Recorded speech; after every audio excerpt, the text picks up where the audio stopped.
तो मेरे घर पे बात हो रही थी और वो बता रहे थे कि दिल्ली में 1 महीने से सूरज नहीं दिखा। It's been 7 degrees 8 degrees regularly चल रहा है। तो यहाँ पे देखो कितना क्लियर स्काई है अभी। और अगर मैं वेदर की बात करूँ तो 5 डिग्रीज है अभी भी। तो दिखने में अच्छा लगता है अंदर से बैठे हुए कि it's warm, it's bright, Sunny है। थोड़ा गर्म होगा बट ऐसा कुछ नहीं है। बाहर जैसे ही मैं स्टेप करूँगा कार के, इट्स चिली आउट देयर।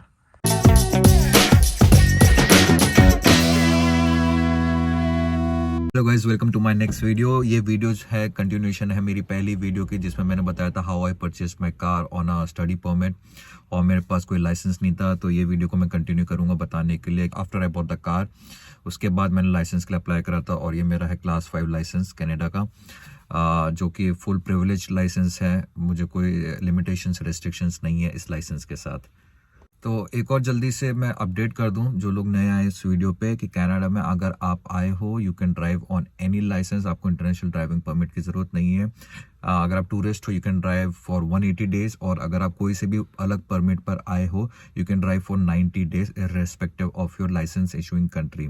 आपका लाइसेंस दुबई का भी हो सकता है, इंडिया का भी हो सकता है, पाकिस्तान, कहीं का भी हो सकता है आपका लाइसेंस। हाँ, अगर आप ब्रिटिश कोलंबिया में हो तो, और अगर आप स्टडी परमिट पे हो, so you can drive on your home country's licence as long as you are on a study permit. तो वहाँ पे कोई रेस्ट्रिक्शन नहीं है। लेकिन जैसे ही आपका स्टेटस चेंज होगा स्टूडेंट से वर्क परमिट, पीआर और व्हाटएवर, तो आपको यहाँ लोकल लाइसेंस लेना मैंडेटरी हो जाएगा। एक और इम्पॉर्टेंट बात मुझे बतानी थी। बहुत लोग बोलते हैं कि डीएल एक्सट्रैक्ट की ज़रूरत है या नहीं है। वो शायद ओंटारियो साइड पे ज़रूरत है, मोस्ट प्रॉब्ली ओंटारियो साइड पे ही ज़रूरत है। बट ब्रिटिश कोलंबिया में ऐसा कुछ ज़रूरत नहीं है कि आपको डीएल एक्सट्रैक्ट लेकर आना है। Just your original licence is enough to prove that you got a valid driving licence. Knowledge test basically आपका थियरी टेस्ट होता है। वहाँ पे आपको पता करते हैं कि क्या लॉज हैं यहाँ पे कनाडा में, स्पेसिफिकली ब्रिटिश कोलंबिया में, क्योंकि मैंने यहाँ पे टेस्ट किया था। और कैसे ड्राइविंग कंडीशंस होती है, किस किस कंडीशंस में क्या क्या चैलेंजेस आते हैं, आपको लॉ पता है, क्या स्पीड लिमिट है, कहाँ पे आपको स्टॉप करनी है कार, कौन से सिग्नल का क्या मतलब है। ये सारा आपका नॉलेज टेस्ट के अंदर कवर होता है। 50 क्वेश्चंस होते हैं जिसमें से आपको एटलीस्ट मिनिमम 40 लेकर ही आने होते हैं। 80% पासिंग मार्क होता है। जैसे ही आप 40 क्वेश्चंस अटेम्प्ट कर लेते हो and all of them are correct, आपका टेस्ट वहीं पे पॉज कर देते हैं, स्टॉप कर देते हैं बेसिकली। एक और बात मैं बोलना चाहता हूँ। मेरे कुछ यहाँ पे जैसे फ्रेंड्स हैं, वो उन्होंने मुझे डिस्कस करा था मेरे साथ कि वो फेल हो जाते हैं नॉलेज टेस्ट के अंदर। तो मैंने दुबई में भी दिया था, वहाँ पे तो बहुत फेल होते हैं थियरी टेस्ट के अंदर।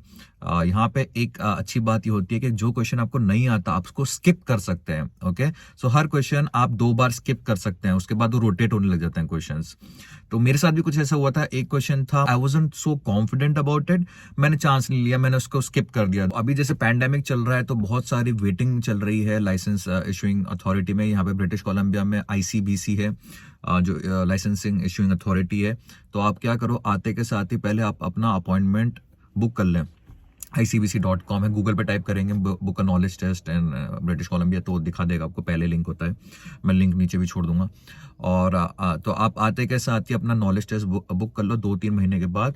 और वो नॉलेज टेस्ट के आप प्रैक्टिस करते रहो। उनका वेबसाइट है, वहाँ पे वो आपको 30, 40, 50 क्वेश्चंस दे देंगे।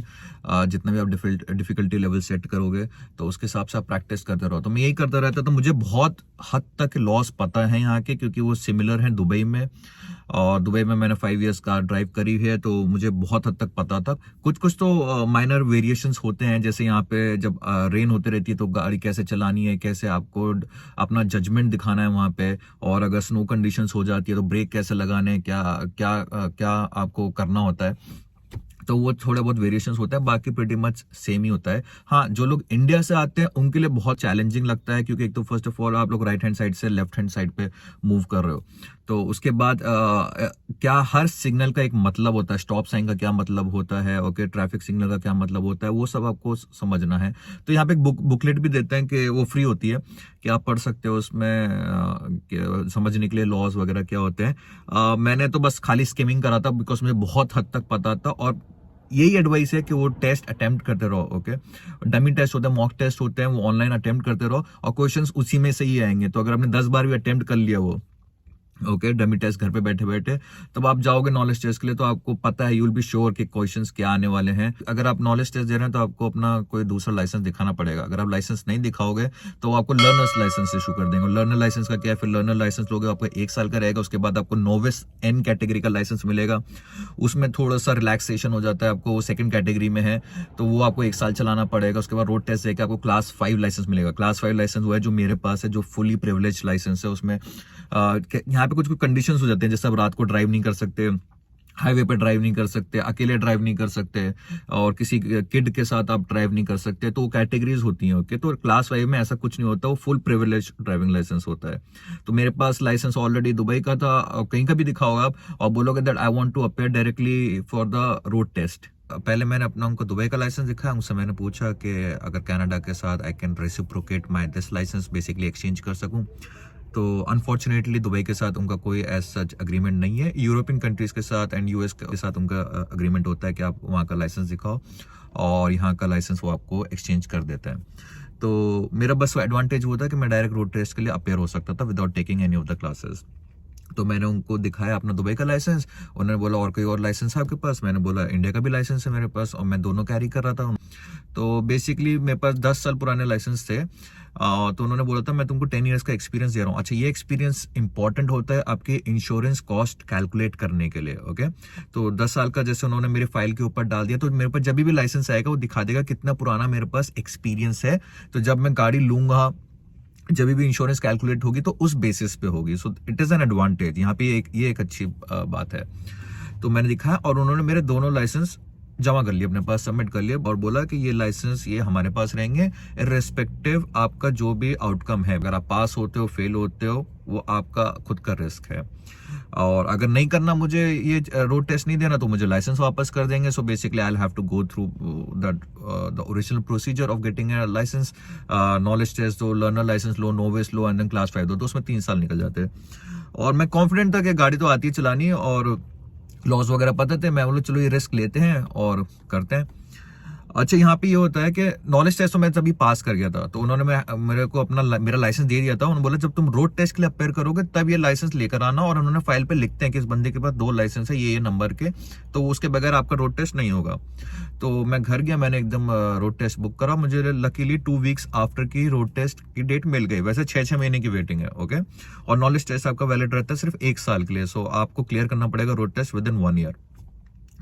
तो मैंने गया रोड टेस्ट के लिए, मैंने तो वहां पे करा, उसने 2 लाइसेंस दिया, उसने मुझे वही बेसिक डिटेल्स बताई, मेरे को लाइसेंस वापस नहीं मिलेगा एंड ऑल दैट स्टफ। अच्छा, यहाँ पे रोड टेस्ट देने के लिए आपको खुद की गाड़ी लेके जानी पड़ती है। तो मैं गाड़ी लेके गया, अपनी फ्रेंड की कार लेके गया था मैं। वहां पे वो आपको बेसिक चीजें पूछते हैं कि सीट बेल्ट दिखाओ, और डिपर मारो, फ्लैश मारो, इंडिकेटर दिखाओ, लेफ्ट राइट, और रिवर्स कैसे लेंगे, ये सब बेसिकली पूछते हैं। नॉलेज कि आपके पास गाड़ी की नॉलेज है या नहीं। This was before starting the road test. Okay, तो वो करा मैंने। तो यहाँ पे एक अच्छी बात थी, जब मेरा रोड टेस्ट स्टार्ट हुआ, वो बंदा बड़ा कूल सा था, बात कर रहा था मुझसे। मैंने उससे पूछा am I allowed to speak to you, क्योंकि दुबई में ऐसा नहीं था। दुबई में तो जो आपका लोकल आदमी जो टेस्ट लेता है, आप उसको, वो तो पता नहीं क्या अपने आपको समझते हैं वो लोग, आप उनसे बात ही नहीं कर सकते। अगर बात करें फेल कर देंगे, उनको लगता है कि भाई एग्जाम चल रहा है, हमसे डू नॉट डिस्कस। तो उस बंदे ने भी मेरे से अच्छा था, मुझसे पूछा you mind if I put songs in the car. Canadian था, वो देखना चाहते हैं कि आप डिस्ट्रैक्ट होते हो म्यूजिक के साथ भी या नहीं। इनडायरेक्टली इंट्यूशन उसका वही था। तो मैंने बोला या गो हेड। फिर बात कर रहे थे हम, नॉर्मल चल रहा था, तो डाइवर्ट करने की कोशिश कर रहा था मुझे, but at the same time मुझे रिलैक्स काम भी कर रखा था उसने। तो मैं प्रीटी मच कॉन्फिडेंट तो था कि मेरा हो जाएगा, क्लियर हो जाएगा। जब ये मेरा रोड टेस्ट चला था, उसने वही बोला कि रोड्स पे हजार्ड क्या होते हैं, लेफ्ट दिखाओ, राइट दिखाओ। मैंने एक गलती कर दी थी, मैं पता नहीं कहीं नर्वस हो गया था। उसने बोला था टेक अ लेफ्ट, और मैं राइट का इंडिकेटर देके राइट जाने लग गया था। उसने मुझे बोला जेन लेफ्ट, तो मैं बोला I am going left only, और मैंने राइट जा रहा था। फिर उसने बोला then this you are taking right. मैं बोला ओह शिट। तो वो गलती हो गई थी, बट वो बहुत कंसिडरेट था, उसने कुछ पेनल्टी नहीं लगाया मुझे उसके ऊपर। तो फिर उसने पार्किंग करवाई मुझसे, और मुझे बोला कि ठीक है, you know how to drive, I will not take your highway test. Highway test होता है जबकि। ओके, तो जैसे ही मैं मेरे को वापस लेकर आया ड्राइविंग स्कूल, और जैसे ही मैं पहुंचा वहां पे, तो उसने बोला यार इट्स अ पास मैन, और इस हिसाब से मेरा उन्होंने फोटो खींचा, and I was issued class 5 driving licence of Canada. तो जितना रिलीफ मैं था कि मेरे को लाइसेंस मिल गया यहाँ पे, अब मेरे को कोई कंडीशन नहीं होगी गाड़ी चलाने में, या रेस्ट्रिक्शंस नहीं होगी किसी तरह की।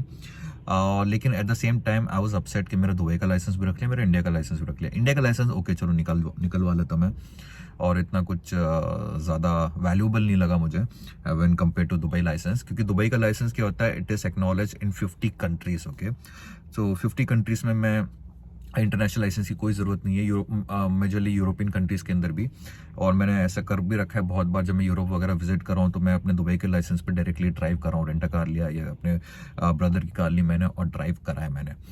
तो उसका बस मुझे थोड़ा सा अपसेट था। और लेकिन एनीवेज एक गुड पार्ट ये था कि जब मैं घर आया, मैं दुबई के RTA की वेबसाइट पे गया, मैंने वहाँ पे डुप्लीकेट लाइसेंस इशू करने की रिक्वेस्ट डाल दी थी कि मेरा licence was lost, and within 24 hours उन्होंने मेरे को दूसरा लाइसेंस मेरे को इशू कर दिया था दुबई में। And I asked my friend over there to go and collect it. उसने कलेक्ट कर लिया तो मुझे यहाँ पे पोस्ट कर दिया था, तो मेरे पास दुबई का भी लाइसेंस आ गया और मेरे पास यहाँ का लोकल लाइसेंस भी है। इंडिया का लाइसेंस जब मैं कभी विजिट करूँगा तो वहाँ पे मैं डुप्लीकेट लाइसेंस इशू करवा लूँगा। Okay guys, thank you for watching this video. I hope this was an informative video for you.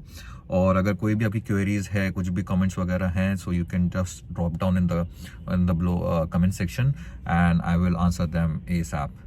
Take care, stay safe, bye bye.